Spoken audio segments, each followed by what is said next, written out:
Hey,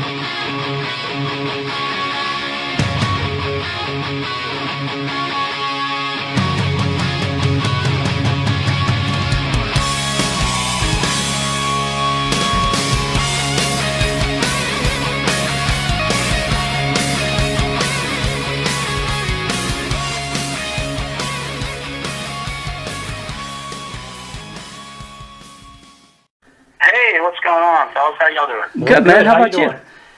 I'm doing good. I don't know what I'm getting ready to actually... Are you unlocking that? Hey, I'm getting ready to get in my car. Hang on one quick second, okay? No problem. Take your time, man. All right. Thanks, man. Sure. Hey? Yeah? Yeah, we got you. All right, good. I hope you don't mind. I'm driving while we do this. But I got speakerphone in the car, so if you can hear me okay, we're good. No, I can hear you great, man. That's not a problem. Yeah. I'll tell you what, it's a lot easier in the car sometimes. You don't get all the feedback and everything that you get outside of it. But the only thing is, I have road rage, so if you hear me cuss somebody out, we can edit that or something. That's all right. We have it too. Everybody does. Everybody has it, man. Hey, Steve. Nice to talk to you guys. It's nice to talk to you. You too, man. It's really an honor to speak with you. Well, thank you. I appreciate that. I was thrilled when I sent you the email and you got right back to me and said, let's talk Tuesday. I was like, whoa, okay. That was kind of quick. I'm like, well, I got with John right away. I says, what can we line up, for Tuesday? Is that good? So, yeah, here we are. So, it worked. All right. Let's do it. Hey, we've been fans, for so long. When you guys, first started, we first heard the debut in '88, and really, me personally, I always thought it was one of the best hard rock debuts of all time, and that's where I put it at. Wow. Well, thank you very much. And that's really the truth. It's a great album. Yes. Can you tell us a little bit about that time period? When you guys were first noticed by Rat's management and working with Robin Crosby. I mean, that had to be a thrill for you guys. Yeah, we I pretty much we call the inception of the band Halloween Night '83. So, cool. It was right then that we really had solidified the lineup, and we saw that we had something special, and that's when I really, I started really focusing on. We knew what we wanted to do. We knew we had to be a cover/original band, play as much as we could, and get this thing rolling. And we were doing something that nobody else was doing at the time, and we had a really large following. So we did a little bit of traveling, but we really focused on the South. And I was writing all these songs, which there are probably 30, 40 songs written, which those 10 appeared on the debut record. Right. And I was really starting to just kind of learn about writing and stuff. Writing is always a growth process. It's one thing that you don't ever really feel like you cap out at, right, or that you've gotten to the point where, I'm not going to be able to get better here, because there is no such thing as better. It's just growth. I have different outlook on what I like musically, a different outlook of what I want to say. The things that I want to write lyrics about now are a lot different than what I wanted to write about when I was 19 years old, as you can tell. Right. That's the cool thing about watching songwriters is you get to see, if you like the way that they relate to you through their lyrics, you get a nice insight into their lives, and it's cool to watch them. Hey, in 1989, I was, writing about women and girlfriends and loads of lessons in life that I hadn't learned yet. And now I'm writing about the lessons I've learned over the last 30 years dealing with people and mankind and love and hate, good and bad. I have a lot more to pick from now. So, I'm hoping that, people relate, because I think all the things that a good songwriter writes about are relatable at any age. It's just a different angle that you look at. What I look at as good and bad right now, I had a completely different view of when I was 19 years old. Not that some things are good that were bad or vice versa, but the things that really bother me now were things I never even thought about when I was young, when I was a teenager. Right. So it's pretty interesting. But we were down. I mean, that was a great time because we were fired up. We didn't care. Hey, look, 4 of us sleeping in a hotel room. It's all good because tonight we're on stage. And now it's like, I am not rooming with that guy he snores. Now you kind of you get to the point where you choose doing some of those crazy things a little bit differently now. But right. it's still, I'm still love playing live. I still love writing. Still like putting out records. Still doing everything. Just try to do it a little bit more cleaner now. I'm more of a germaphobe than I was back then. And what's nice to hear is what you just mentioned right there. How the music is relatable, to all audiences, and even your new stuff. And what I thought was really good about the newer Lillian Axe stuff is you brought the old style and you brought it to the new millennium. It still sounds like the old Lillian Axe, but there's a lot of new elements in it, and you guys blended it really perfectly, and it's really good stuff. Yes. Well, thank you. I appreciate that. And I think that even into the next record that I'm writing right now, that element is probably even more so going to be displayed because the new record is very epic.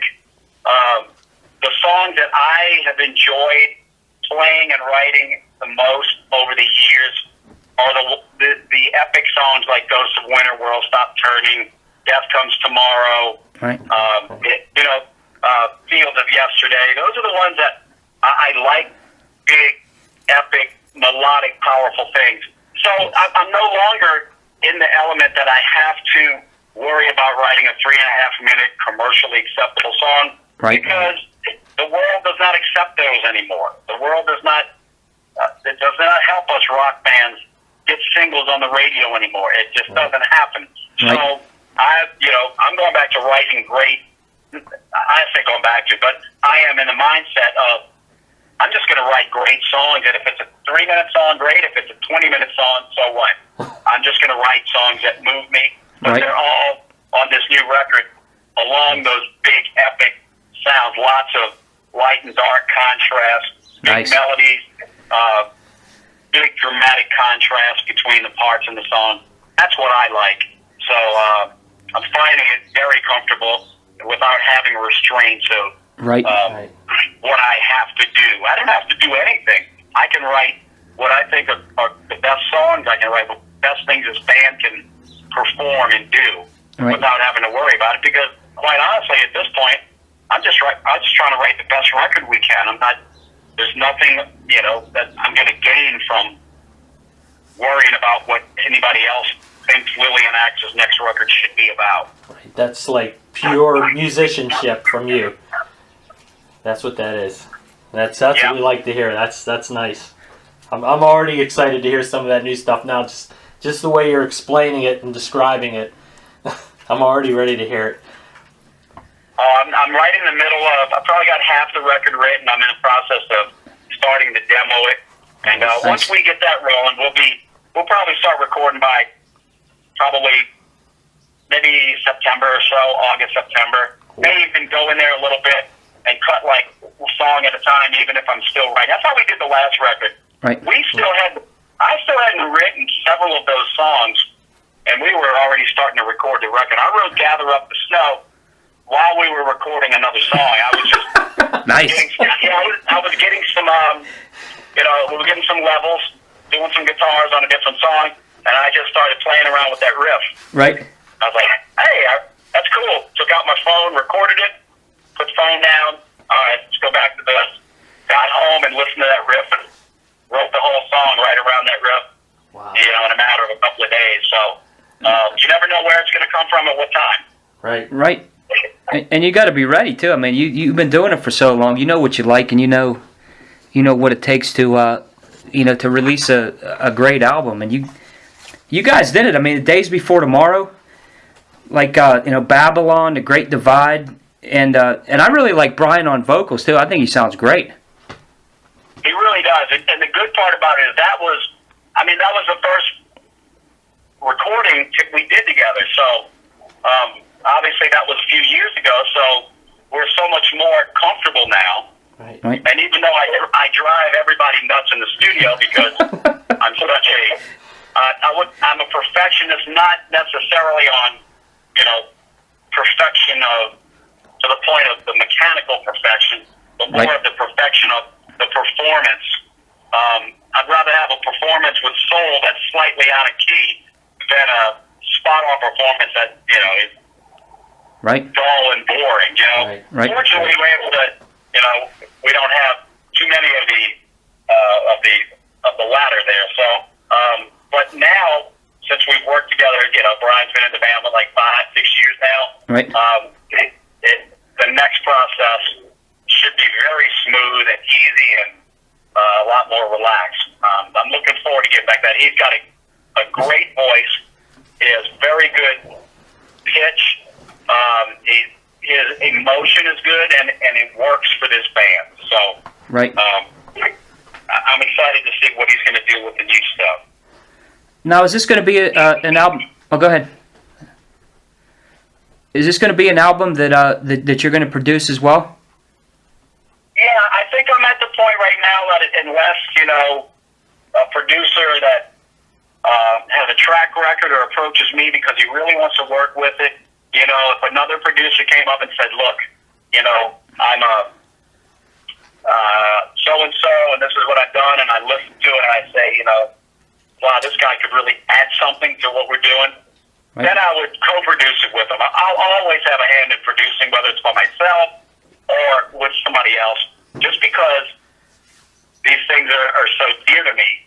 And, Right. even at the very beginning, even like Robin was producing the record, I was technically co-producing it because, I was there all the time. And at the end of the day, the last decision came to me. So, that being said, as of right now, I pretty much will continue to do it the way we have been for a long time. Yeah, and you get into that the process, and that's what works, and you guys are comfortable with it, and that's what makes for great songs when you got the relaxed atmosphere, you got the and you guys are professionals as well, and you set a precedent, and that's what sets the best bands apart from there's millions of bands, but the best ones are the ones that that take the time and deliver the excellent product to the fans, and it's appreciated. Well, after having done so many records, you get to a point where you know what works, and the first few records, it was you're obviously a lot more stressed out. More people pulling you around, trying to get you to do things. More people you got to please. You're new to it. We're doing records in studios, big studios we've never been in before. Right. You get a little more stressed. Now it's like, what? I've done this so many times. I know what we need to do. Let's have fun. Let's be experimental with this stuff and have fun and make it great. I already know the songs are going to be good. Right. Let's just make sure that we're able to transfer our ideas onto tape that we're going to blow people away. And I like working at a relaxed pace because, whereas at the very beginning we would go in and we'd track all drums and we do all the bass and we do all the guitars and then all the vocals, and then it was very methodical. Right. Now it's like, I like to go in and do a song, so we go in and we record it all together now, and then we take the pieces. And I'm not going and doing all of one component for every song. Everything having to sound the same, like drums sound the same in all the songs. If you do it all at one time, you run the risk of that. There's no, you're not focusing on just the uniqueness of that one song. Right. So now we're able to do that. Like I said, I can go in now on the song. We can start recording the record even though I haven't finished writing it yet. Right, that's nice. There are songs that are done, and we can go in, and that helps us because as we start to formulate the way that song's going to sound, those ideas, we may come up with some new ideas that'll work on the next one we go in, and we're not like recording ourselves into a box that we can't get out of. Right. Right. So, right. It's a little more fun doing it like that. And that's more like the the way recording used to be done. Take the whole band in, record it live, and then piece it. It seems like a lot of bands are there's more bands that I've talked to that are going back to that style, which I think is nice because it has the retro sound and it's it's a different way of recording. It's a different way to present. Well, a lot of bands, I'll be honest with you, a lot of them do it like that and did it like that because of budget too. Hey, Right. we were spending like 3-4 weeks just on drums. Right. Because you're doing it, and all you're doing is concentrating. So you micromanage it so much that it takes that much more time. Right. Now the last record, we actually guitars, bass, and drums all together. We wrote a scratch vocal because when you're doing vocals, you really want to hone in on it, and you don't want to be stopping in both songs because somebody missed a part. You want the singer to be, have the music as good and true and real as possible so he can feel it when he's doing his vocals. You really want to take the vocals and a unique thing. So we'll just do a scratch vocal with the track. But then, I don't necessarily think that I play better if I'm playing with the whole band or if I'm in my phones, in a room playing along with the track. I just think it's just, Right. it's just something that saves time and allows us to visually cue each other on things. And sometimes it works. I Right. think there's one way that's better or the other, but we did it that way because not only is it saves it, we're able to get these tracks down quicker, but we're able to kind of feed off each other a little bit. Right. But it's still pretty tedious, Right. I mean,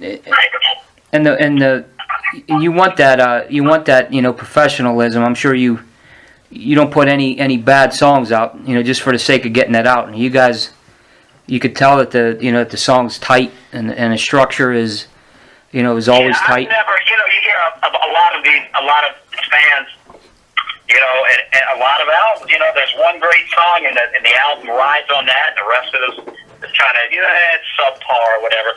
I feel like. Right.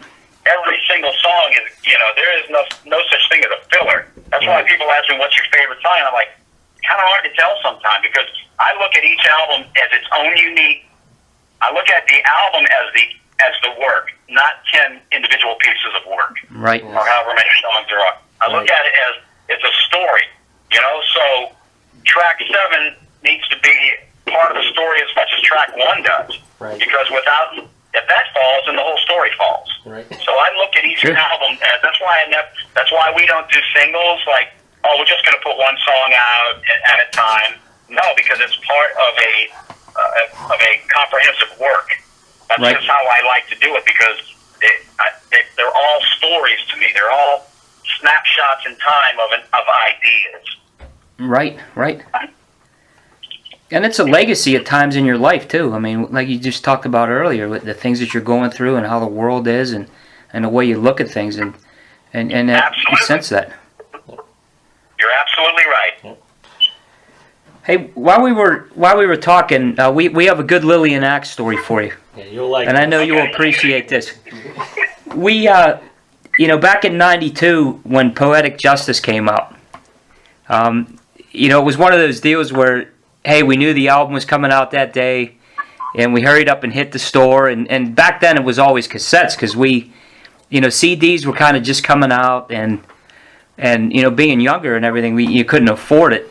So we said we could afford the cassette because we want the music.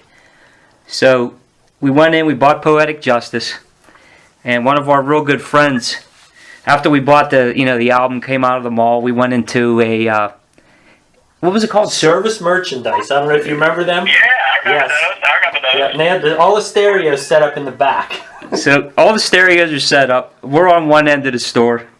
I mean, it's quiet as a church in there. Just some people talking and salesmen and everything, and all you hear, blasting, is the beginning of Body Double. Yeah. It just rips the whole way through the store, and it's like the drum beat, the boom, boom, boom. Oh, it's great. I mean, it's one of those times where you think, that's a cool Lillian Axe story, and we were waiting to tell you that because he dropped that cassette. I'll tell you one like that. Was one time we were out on the road and got in an elevator in a hotel, and True Believer came on in the music. In the elevator. And awesome. I think it was Daryl from Pantera. And he, Cool. And he said, hold on a second. Sure.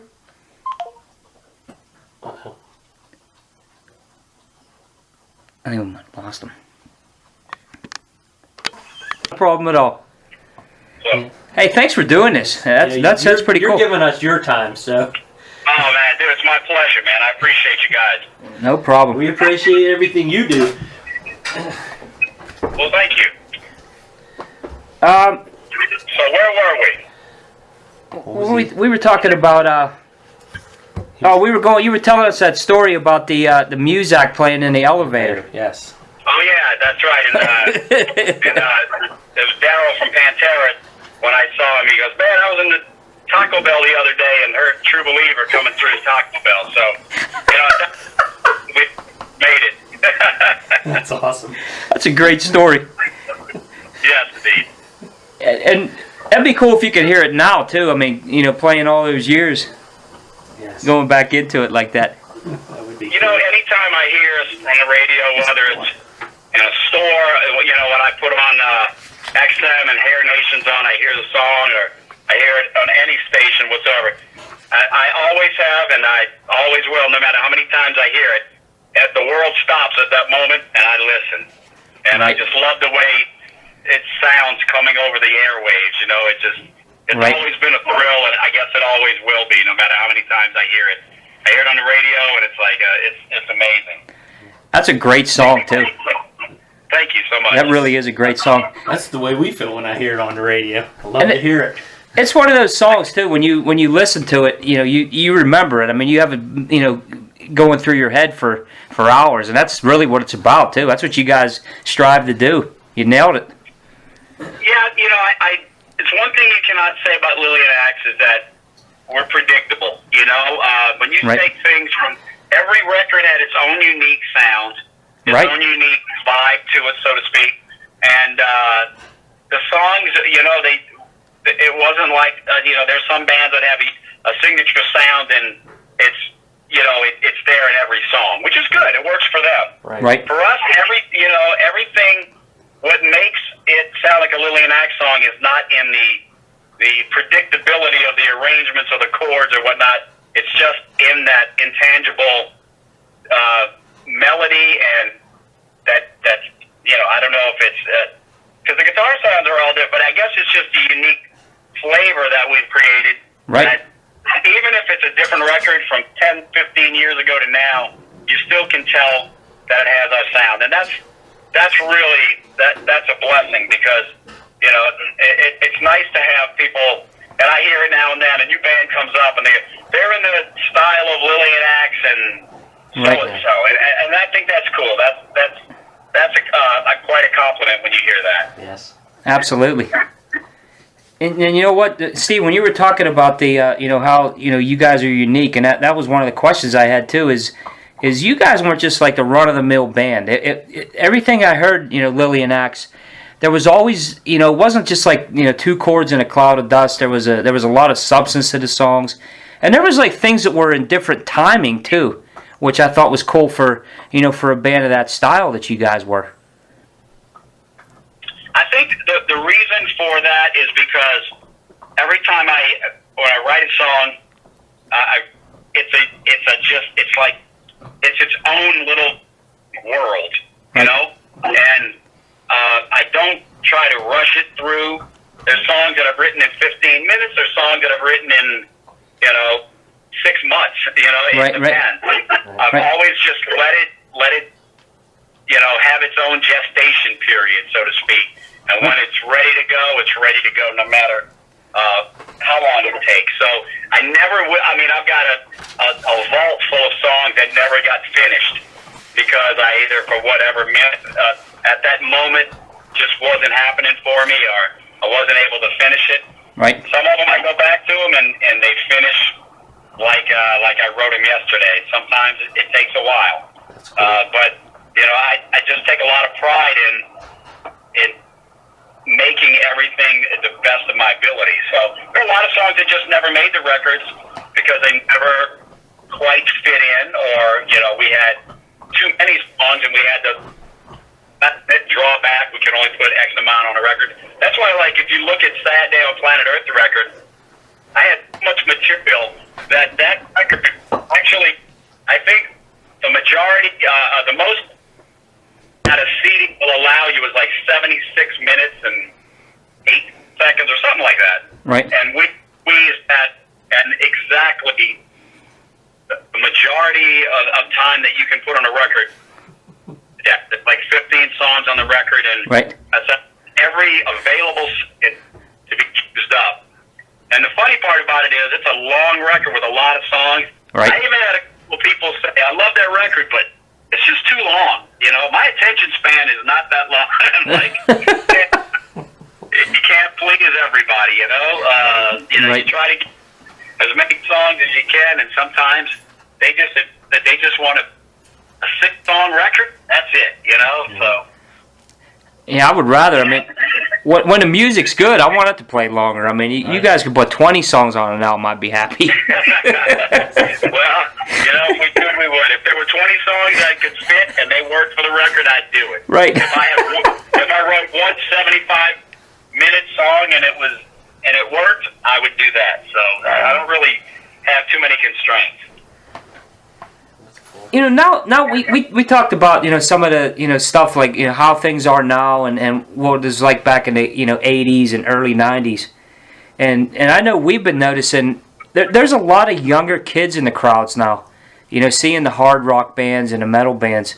And I think it's great to see the kids carrying the torch, you know, out there. Have you guys seen a lot of that out there? You noticing that? Yeah, we do. I have a lot of kids that come up and go, oh, man, I got turned on to you guys by my dad. You know, I'm like, okay, that's cool. Yes. You know, and, you know, I get people like, hey, I'm bringing my kid, my baby's in the back seat, you know, rocking its head to All's Fair in Love and War. I'm like, right. Know, you're bringing them up right. You know, a lot of it has to do with, first of all, man, due to the state of the industry, kids don't know what they're missing. Right. You know, go back and listen to, you know, early Scorpions and Priest and Iron Maiden and Alice Cooper, and they're like, oh, right. yeah, Alice Cooper, yeah, he's the guy that has a song Poison. I'm like, no. He's the guy that has Ballad of Dwight Fry and Muscle of Love, and right. That's, you know, right. Go back, you know, and get a real education on stuff. And a lot of it has to do with there are not a lot of great new bands. I'm sure there are a lot of good bands out there, but the market does not allow for new bands to get that special push. You know what I'm saying? Right. Labels aren't. They're not signing bands anymore. You know, you got to do it on your own, and it's so wide open that everybody and their mother has a band that's put a record out. Right. So when you have just a glut of everything thrown out there, you couldn't find or listen to everything that's out there if you wanted to. Right. It's so right. much. Back in the 70s and the 60s, a label had a couple of bands, and they put everything into it. Right. And they believed in it, and they developed the bands. And it wasn't like, even like in the 80s, there were labels that were like, we were a victim of MCA. Sign a bunch of bands, throw it on the wall, keep what sticks. Right. Well, that's right. not. How about, you know what? I have 3 bands, and this label is going to put everything they can into them. That's how it should be done. But even now, there's no big budgets. I mean, unless you've already proven yourself to a major label, right. You know, you're basically on your own. Look at how it is with bands that have sold millions of records. A lot of them can't get arrested. You know, it's right. insane. That's true. Or they have to get arrested to get some publicity. You know, it's right. It's just really difficult out there. It's got its pros and its cons. You know, I mean, right. Yeah, due to the social media and the internet, you can reach a lot of people. Yeah, well, so can 80 million other people. Right. And there's nothing special anymore. You know what? When I was a little kid, I was going to every store that sold magazines, just trying to get a magazine that had 1 or 2 pictures of Kiss or Alice Cooper or Black Sabbath in it. Right. Now, right. I just go on the internet and I can pretty much, hey, I got a video cam in Gene Simmons' driveway and see what color underwear he's wearing today if I want. Right, that's right. It's crazy. It's It's not special anything. We are just sensationalized every aspect of everyone's life, so nothing's mysterious anymore. Yeah. It's all Right. about, Right. and that's kind of taken. That's why you don't have rock stars anymore. That's why you don't have that mystery and intrigue about things Right. the way we used to at least when I was a kid. Yep, I agree. So it's frustrating, but you know what? We love what we're doing, and we love playing music, and we love meeting people. And fortunately, people are still out there flying the flag. Right. And not a lot of great new bands in this genre because, quite honestly, the market doesn't allow for it. Right. So, Right. I recommend all the kids out there go get do your homework, man. Yeah. You like rock music? There's so much stuff out there, but it's usually old stuff. Yeah, you're right. You're right. A lot, especially like in America here. I mean, the stuff that we're getting, it's almost like country's the rock and roll. Yeah. And there's no rock and roll anymore. You got to go over, like you said, listen back and do your homework. Listen to the old stuff, or go overseas. That's where a lot of it's happening. And, there are some band. I call them new bands. They're not really new now, but that are really good bands. But you don't even hear a whole lot about. I'm a big Avenged Sevenfold fan. I like the band a lot. Yeah, I like them too. They're good. Bands to come out over the last, those guys aren't rookies anymore. They're 10 plus years old, maybe 15 years old. Right. That's one band, and we don't have an MTV anymore. Nope. We get, anytime there's like a semblance of something similar to that, it just goes away, So Right. now we're all about the internet, So. Right. And kids don't even realize they're missing out on the actual excitement and beauty of a live concert. Yeah. Right. Bands don't tour as much anymore.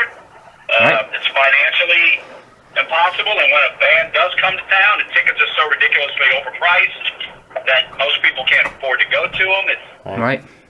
It's a mess, man. It's hard for bands. Even at larger levels, it's difficult. Right. It's a shame. It's even with I talk to a lot of people that are friends of mine, and and I'll mention a band, and I'll say, well, I could just go on the internet and grab it. And I said, look, experience this for yourself. I mean, when you guys or any band puts out an album or a CD, it's like reading a book. Experience it for yourself. Open it up. Look at the pictures. Right. See what these guys did. I mean, it's an art form, and it should be appreciated as that. Right. I agree with you, and that's why we have spent on every record. And, we have done everything we can to make that CD booklet as memorable as possible, Right. and make it something that not only because when you listen to music, right? Right. Let's take Queen 2, great Queen record. Okay. One of my favorite records of all time. Man, when I listen to that record, those four guys are like part of that music. Right. Right. And if I had the vision of take another band that's completely different, REO Speedwagon, if they had created that in my mind when I listen to music, I'd have a completely different kind of feel about that.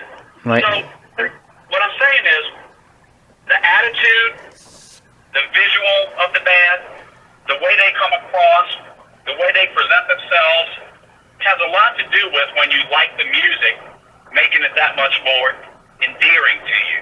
Right. Right. When I listen to Queen, I just think about, these guys that mystery about them. They were all stars, I have a respect for them. I actually got to meet Brian May, and he was really nice, so now I like Queen even more.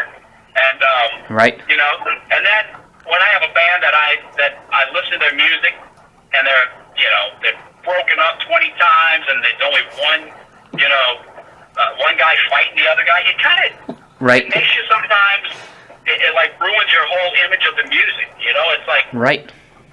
you get a vibe off of the individual just as much as you do off the music. So when you have a CD and you have artwork and you see these guys as a unit, it's like these are like superheroes of music. You know, you want to put your trust into them. You want them to. Right. You want to hope that these guys are all cool like you think they are. And that's, Right.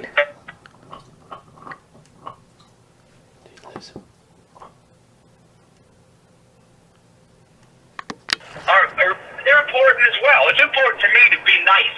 It's important to me to be cool and shake hands with everybody.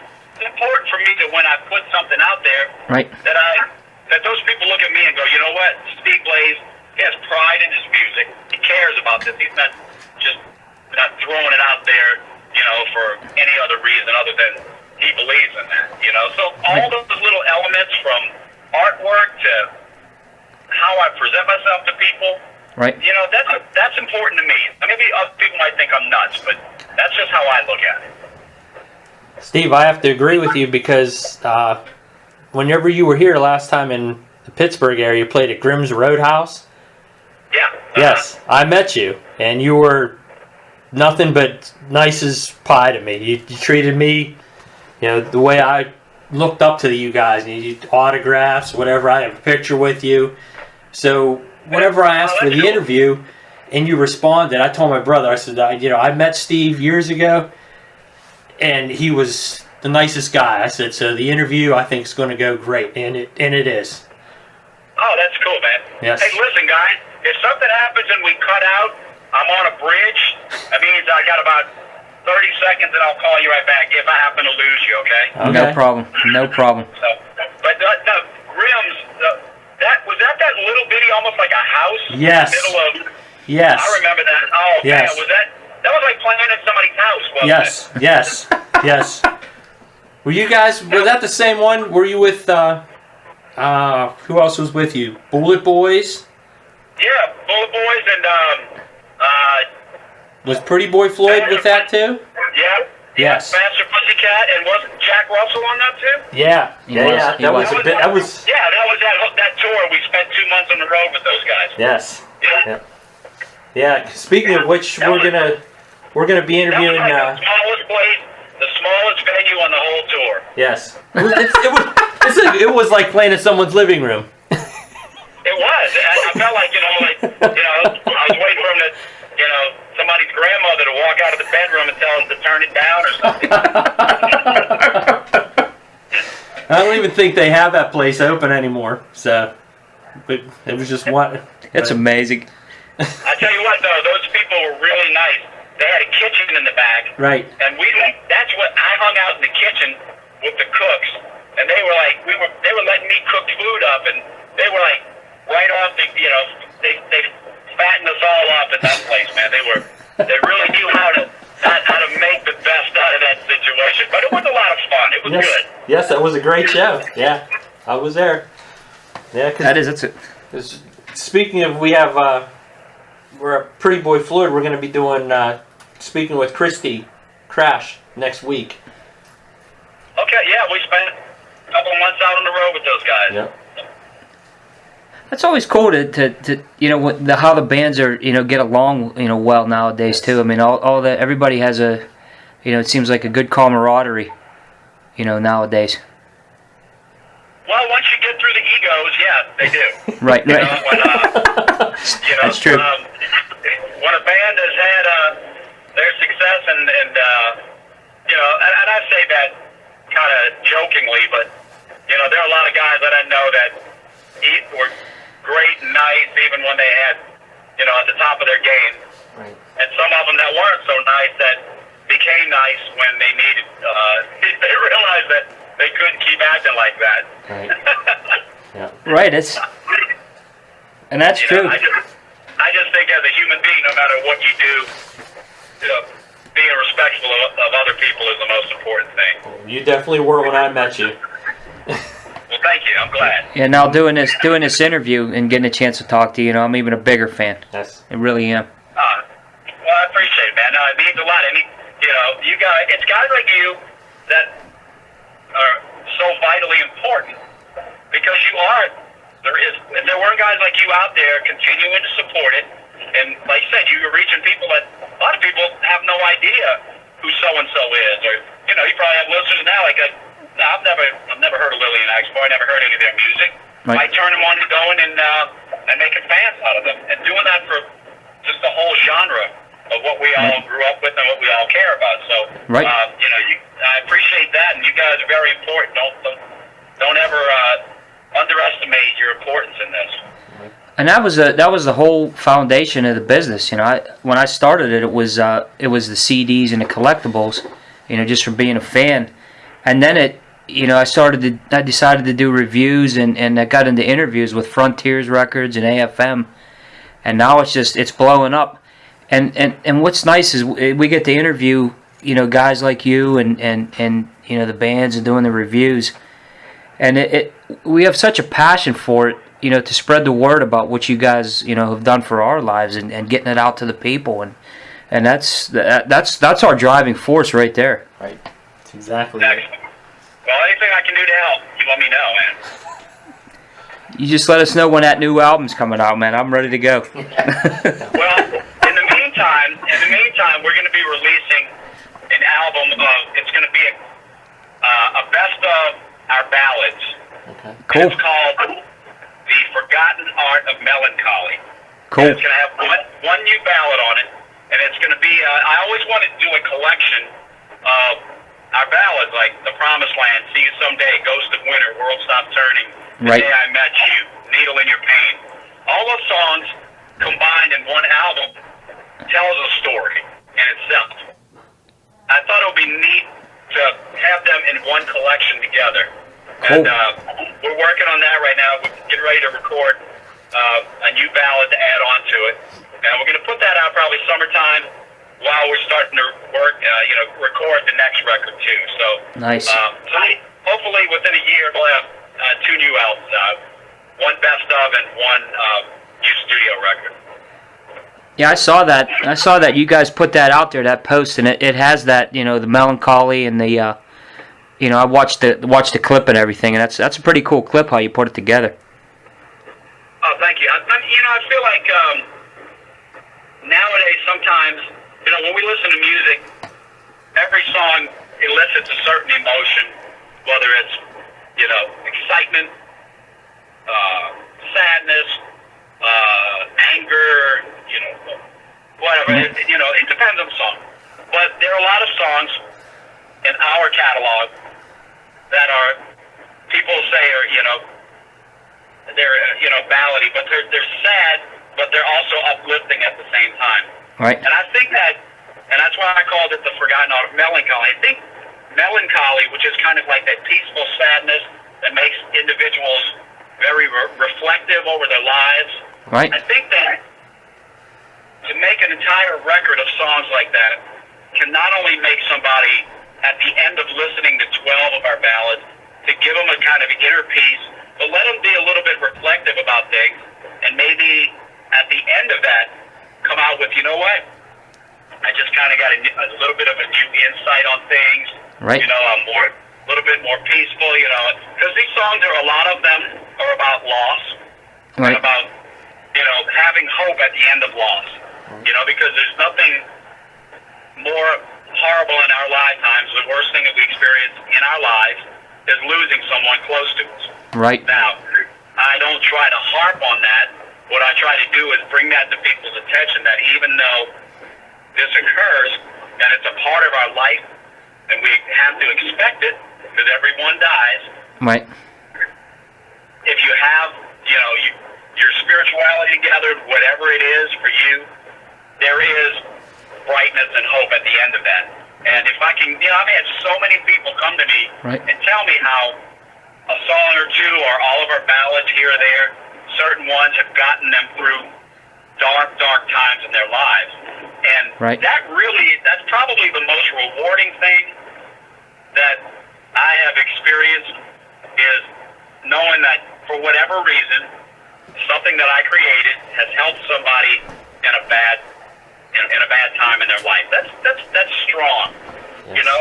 I mean, it's even gone as far as people telling me that certain music has kept them from taking their own lives, which is Wow, when yeah. I hear that, and I've heard that many times, that puts a really big responsibility letter on my chest. You know, it's like, Right. you know, you gotta take this seriously. But there are people out there that really get moved by this, and you have a responsibility to do good things with this. So that's why, you know, my drive on doing a record of all of our ballads together, because I think that as an entire work, I think that it could give people some peace and some comfort that are going through, you know, tough times in their lives, or just trying to make heads or tails out of life. Right. And you guys have a good style, you know, when you write the ballads as well. It's like you said, it's a peaceful, you know, side to it, and to put the compilation together, you know, you're reaching, like you said earlier, the earlier part of the band and the way you looked at things back when you were 19 to now, and that kind of ties it all together, and I think that's really neat. Cool. Well, I actually, if somebody said, what are your favorite Lillian songs that you've written, it goes back to, most of them are the ballads, you know? Right. I think mainly because I like the drama and the epic nature of ballads. Yeah. Right. And I just thought of when we were talking about it. "See You Someday," man. That's a great song. That's been one of my favorites for a long time. Thank you. Yeah, that will be on the compilation as well. Cool.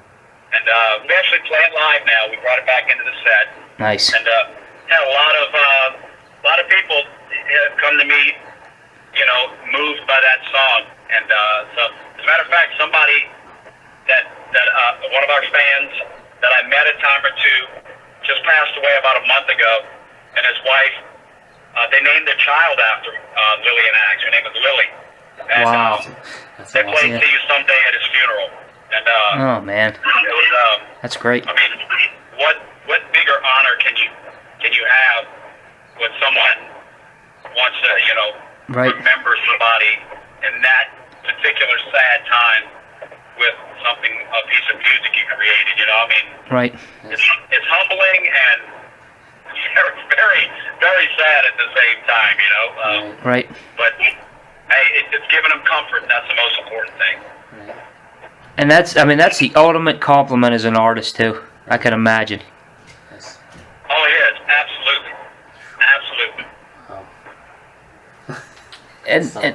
And going back, you know, I know we're talking about, you know, some of the older stuff, and you know, I always think of, you know, stuff that I put in and like "Love and War," you know, hearing the beginning of that song when it starts up, and that was always one of my favorite openings to a song too. Yes. You know, really cool. You know, she was 19. You know, and it's, you know, just getting ready to start up. I always thought that was really cool, and then to talk to you, being able to, you know, to talk to you about that song and that album and everything. I thought that's really it. Yeah, I kind of feel, you know, I think Brian feels a little creepy now saying she was 19. You know, she was Exactly. 28. She was 28. You know. You got to tie it in. No job. Bad attitude. Divorced twice. It's a, I had no idea. Exactly. I had no idea, you know. So, you know, it's like when you're singing 17, you gotta, you know, sometimes Yeah. like, at least we kept it legal, right? yeah, you guys. Right. Yes. Kept it of legal age. I didn't want to get in trouble, you know. Right. Yeah, even back then, say, "Oh man, we're gonna be doing this for a long time. We better stop that." Right. You don't want to be like, you know, 60 years old singing she was 17, you know, so. Right. Hey, back when you guys, you know, I know the first two records, you know, with MCA and everything, and you know, we always thought that the band, you know, should have been one of the bands that was, you know, mega successful. You guys had everything. I mean, the killer songs, the hooks, the ballads. You know, you were different. You stood out. What do you think back then? You know, was it the music changing? You know, the scene changing, or or was it like lack of promotion or whatever? I mean, what do you think? Was the big, crash of bands like Lillian Axe and the other ones that came up right around that time? That's a great question. I've been asked that at least. If I had a penny for every time I was asked that, I could have turned it into, we would have been the next Metallica. I don't know. Right. I know there were things, I think a lot of it was just timing and opportunity. Right. Okay, so we got signed at the end of the 80s, right? Right. So we came in maybe a little late, but our music may have been a little bit ahead of the time, once we got into Love and War and whatever. Right, our right. biggest selling records were in 92 and 93, which is right when grunge was hitting. Right. So we had this momentum, but, so did Alice in Chains and Soundgarden. Right. And, I can't put my finger on it. What people, I always ask people, what do you think was the problem? They say the same thing. You guys were too unique. You weren't an LA band. You were like, sometimes being unique helps you. Right. And sometimes you're just a bastard child that doesn't fit in anywhere. So here we are with a band that, yeah, sure, you like Dream of Lifetime and Show the Love, but have you heard Sign of the Times or Deep Freeze or Ghost of Winter or Allsfair? That's not like all these other bands in your genre. Right. You guys are different. Right. And then, it's almost like we had our own unique thing, but we didn't fit in anywhere. We were always, that's why people refer to us as like a cult following type band. Right. Because the people around the world that like Lillian Axe, they love Lillian Axe. It's not like, I like them, they're cool, they're good. It's like you either didn't get it, or never heard of us, or absolutely over the top. I was listening to Eddie Trunk's show last night. Yeah. On XM, and some guy called in and said, hey, I want to talk to you about this band, man. When I grew up, my brothers introduced me to them, my favorite band. I love the band, Eddie. What do you think about Lillian Axe? And I was in the car with my little boy, and I was like, hey, look. Nice. Talking about your dad on the radio. Nice. And Nice. He's 7. He's like, okay, that's cool. Back to Minecraft, And so he's but it's like I've noticed that people that really that knew about us and that got into us, it wasn't just like it was like a love-hate thing. You either just didn't get it, and you'd rather go, pop on your, whatever the radio was playing at the time. Right. Or, you got it and you understood it that this was not like everything else. Right. We didn't have the opportunities. We didn't have the big giant tours because we didn't have the proper management. Right. We never had the proper management. We got signed to a label by Irving Azoff, who left before we even started recording the album. Wow. A brand new president, doesn't even know. We were on the label at the same time. Elton John, Alice Cooper, Sweet F.A., Cold Sweat, Lord Tracy, all these bands. Yep. Anything for any of them. Alice Cooper told me that when he got signed, they didn't want to have anything to do with it. And I'm like, it's crazy. That is crazy. John was on the label for like one record, I think. They didn't do crap for anybody. It was I don't know what was going on. Right. All we were thinking of, is we've been busting our tails. We're young and we got a record deal with MCA. We're going to have to milk this. And it paid off in the fact that it put us on the map. Now, should those first two, Love and War has always been considered like this great record that should have been, should have sold 10 million records everywhere I go. Some guy sent me a thing yesterday. Hold on a second. Sure. Dude, learn how to drive. Some guy almost hit me. Oh, man. I got road rage. Sorry, listeners. That's all right. Hey, we're with you. We're with you, Steve. We're with you. Look, 10 years ago, I'd have pulled over and gotten out of the car. I don't do that now. I got a 7-year-old. So I know. That's how things change. I know. Love and War could have been War could have been an immense record with the right promotion. Somebody sent me a clip of a guy with a radio show and a podcast, and he was talking about Love and War this year, talking about how Love and War should have been, should have sold as well as anything. Should have been a huge record at the time. Right. And you listen back to it, it stands the test of time, and for that time, Right. it really should have. But there were other bands as well that should have been a lot bigger. We always get lumped in. It's funny because they're two of my favorite bands, King's X and Saigon Kick. Right. The same thing with them. I mean, Saigon Kick had one record that did really well for them, so they had they were fortunate, but they should have been a lot better, a lot bigger. Right. They were a great band. King's X, same way. Right. They're like Lillian. We're like this cult thing because all of these bands are unique and different and didn't really get the opportunities that they deserved. Right. So it's timing in a lot of ways, I can't figure it out, man. Like I said, if I was fortunate enough to have an answer for that, I could bottle it and sell it. Whoa, wreck right in front of me. Oh, Guys, jeez. I don't know what's going on here. Some guy just flipped over in his car. Oh, jeez. Shit, there's a wreck. A guy flipped over. Oh, wait, I'm sorry, guys. No, that's Right okay. in front of me, a guy hit another guy, and the car flipped over on the neutral ground. It's laying on its side. I think he's okay, though. Oh, my God. Jesus. Okay. Wow. Now, this is an interview, right? Yeah. That's a mega interview. Some guy almost hitting me and a guy flipping his truck over right in front of me. Oh, my God. I think I need to pull over and park, right? So, anyway, there's a cop. There he goes. Okay. As long as you're okay, man. That's good. Wow. Glad you're all right. Anyway, so back to... Yeah, we got that's a big time interview right there. Yeah. I'm telling you, see? Yep. Not anybody else can say that. Yeah.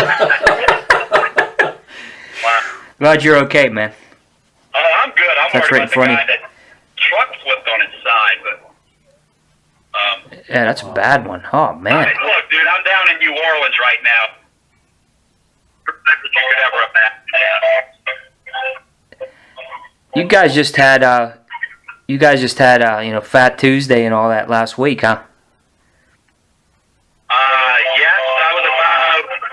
Wait, hold on one second. Yeah. You can hear that somebody's calling me. That's what that noise is. Live radio, buddy. We had Mardi Gras about 3 weeks ago or so. Yeah. I couldn't even. I've never been down there, but I could just imagine what that's like down there. You would enjoy it the first time or two, but if you don't like to be around lots of drunken, unruly idiots, you wouldn't really dig it that much. But like when I was a kid, it was fantastic. I mean, Oh, if you yeah. ever get a chance, go on the internet and look up the history of Mardi Gras and look at back in the day. I mean, when we were kids, we dressed up like it was almost like Halloween. Right. Dressed up in costumes, families out there throwing beads and doubloons, and it was a lot of fun. But it's Right. like anything, you add alcohol to it, and it turns crappy. So, Yep. Absolutely. And you still play a lot of the clubs down there and stuff, right? Is the scene down there? Seems okay. I have a side project that I play a lot with to keep busy called Sledgehammer, and it's the drummer from Zebra, bass player from Lillian Axe, Michael Max, myself, Guy Gelso, the drummer for Zebra, and two other local guys here that are top of the line, and we do all classic rock, from Zeppelin to Sabbath to Ozzy to Styx to The Who, Aerosmith, Cool. the Cult, and we play a lot, and it is a blast. Because not only do we get it's less pressure, Right. you're playing covers, but these guys are amazing musicians, and people, we're doing really well with that. And it's a lot of fun, it takes the pressure off of, just go and have fun, and Right. and definitely, it's like definitely keeping my chops up, because one Right. song I'm playing, I'm doing Pink Floyd, play playing Gilmore riffs. Right. And the next song I'm doing, Randy Rhoads. So Right. it just it keeps it a little interesting for me. But keeping busy with that. Lillian's playing, right now, 2 to 3 times a month. We're kind of keeping it down here in the South, but we're doing Rock and Skull Festival in Illinois. Cool. In a few months, we're back on the Monsters of Rock cruise in February again. Nice. And we're going up doing a couple of runs in the Midwest. A lot of playing down here in this area, down in Texas through Mississippi. So we're keeping together. We're able to be a little bit more selective about what shows we do now. Right. It's not like it used to be where you had to stay on the road for 3 months at a time. Right. We're doing it right, and it's having a blast. I think the band is tighter and sounds better than we ever have. And if it wasn't like that, then we wouldn't go out unless it was. And so Right. Right. But it's a lot of fun, brother. We're having a good time. I can't wait for the new record. And that's gonna help build the momentum for the new album. And doing all the the festivals and the rock cruise, and that really has to help you guys get the word out, huh? No, absolutely, man. And unfortunately, a lot of the bands, a lot of our peers, aren't putting out new records. Right. Yeah, you really, because to be honest with you, nobody sells records anymore. So if you basically put a record out, plan on putting the money out, and if you're lucky, you'll break even with it. Right. But we're not putting out records because we think we're going to make $10 million off of it. We're putting out records because that's part of our legacy, and we love it. Right. And this is another chapter in our history. Right. Right. Right. Exactly. Now, another thing I'm doing right now, if you don't mind, putting a shameless plug out there. No. Good. I have a TV show that's in the works and being shopped to networks right now, Cool. and it's called Through the Veil. And if people are interested in it, they can go to Through the Veil, ThroughTheVeil.tv. Okay. And we're in the process right now of doing the pilot for it, but we're shopping it to the networks right now. I've been working a long time. Nice. It's a ghost hunting show. I'm the host of the show, and I have a team called The Veil of 7 experts we ghost hunt with celebrity guests. Oh, that's cool. That's cool. So we're working on that right now, shopping at the networks and trying to get the pilot done. So anybody who's interested, go to throughtheveil.tv. Okay. Or they can go to Through the Veil on Facebook, or Steve Blaze on Facebook, and Lillian Axe on Facebook, and take a look at that. So I've been ghost hunting for 5 years now, and hopefully taking it to television. That is really cool. Yes. I'll definitely get the word out for you right away out there. I'll get it on there and spread it out there. Excellent. That'd be great, man. You gotta have a lot of places in New Orleans out there to do the ghost hunting. I could imagine. Let me tell you something, man. We go out and do shows, and I meet people, and they go, "Oh, I love the show, great show. Tell me about ghost hunting." It's like, we love the band, we love the music, but we want to know about the ghost hunting. People, I think 9 out of 10 people have had paranormal experiences in their lives. Right. But only now is it starting to be a little bit more accepted, and not, Right. People who have these kind of experiences don't feel like they did 15 years ago, where, like with UFOs, oh, you believe in UFOs, you're nuts, you're crazy, you're looked at. It's not taboo anymore. Right. It does exist, and it's everywhere. Now, we're kind of concentrating on doing it in Louisiana right now, but if the show gets picked up, we'll obviously be able to spread it out to other regions and go internationally if necessary. Right. There's no shortage of haunted places or places that people are experiencing paranormal things. And since I started doing it, I've experienced tons of stuff. So, Cool. that being said, it's just another passion of mine now. Really opened my eyes to a lot of things since I started doing this. How long have you been doing it, Steve? 5 5 years now. Yeah, that's You neat. know, and you know, back and forth, several production companies. You know, different people involved. You know, just Right. like a record deal. Trying to find a network, a TV network, is just like shopping a record deal. You know, we've had it Right. actually get all the way to the desk of a network, of the president, and he said no paranormal shows or cooking shows. On the network. Okay, so you know, it's kind of weird, you know, because the same individual next week could be saying, you know what, we need a paranormal show. So, Right. Yeah. the TV networks are very, for lack of a better term, unpredictable. Right. You never know Right. what they don't want one week.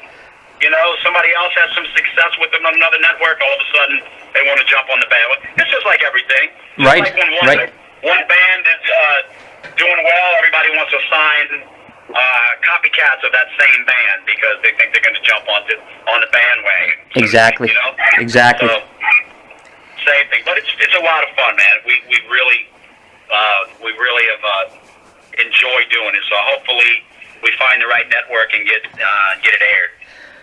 I'm definitely going to get that out there for you. I think that's really interesting to me. You know, in fact, you brought that up. I interviewed Jimmy Bell from House of Lords last week, and they shot their video for Harlequin in one of the asylums out in Connecticut, and he was telling me about some of the things that they caught on tape and all the crazy stuff. So you just brought that up, and that made me think about that too. Oh yeah, brother. Let me tell you something. Any place that has, what's the best word I can say?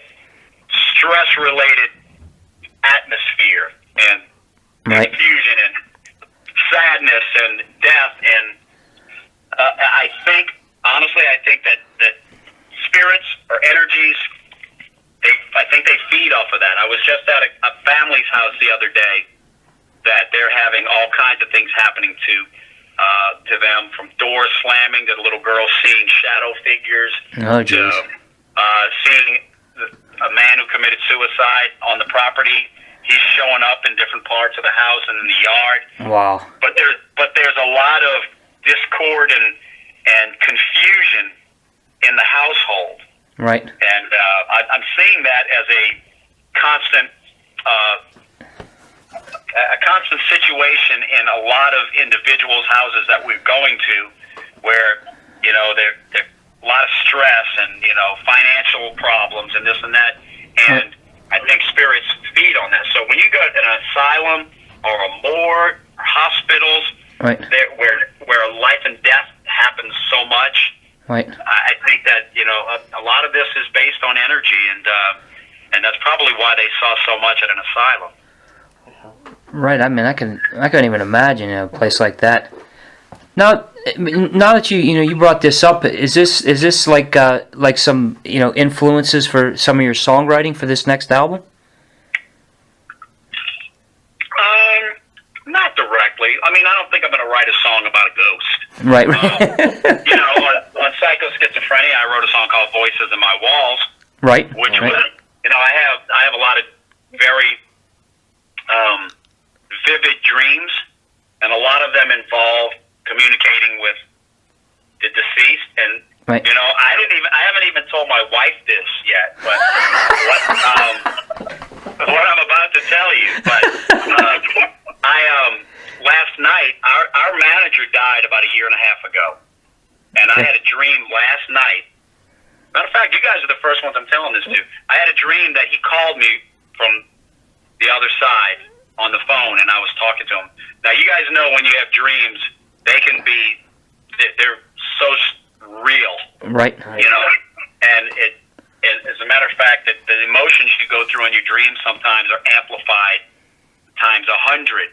You know, when you are scared in your dreams, Right. it's a whole different fear than when you're scared in conscious land. You know, when you're sad in your dreams, it's a deep sadness that's worse than when you're conscious. So when I was talking to him, it was like very emotional, and he was telling me that I was like, where are you? And he said, oh, I'm in heaven. I said, so there is a heaven and hell? He said, oh, yeah. Right. And I had a conversation with him, and I woke up, and I was like in a cold sweat because it seemed so real. But he died a year and a half ago. Wow. And I had this dream that I was speaking to him, and I just in my mind, I think there's something to that. I really do. I agree. So, those kind of situations have really opened me up. Like normally I just say, I just had a bad dream or whatever. But you know what? Right. When you have experiences with spirits, ghosts, entities, whatever you want to call them, Right. and you know that it's real there, you don't pass everything off as just coincidence or chance. Right. I think there's a lot to be said to that. So I agree. I totally agree. But anyway, so no direct songs about ghosts or spirits, but probably songs which will include my openness to things like that in the future. That's really neat to hear that, the perspective and everything. And I thought about, what you just said, and our dad passed away in 2009.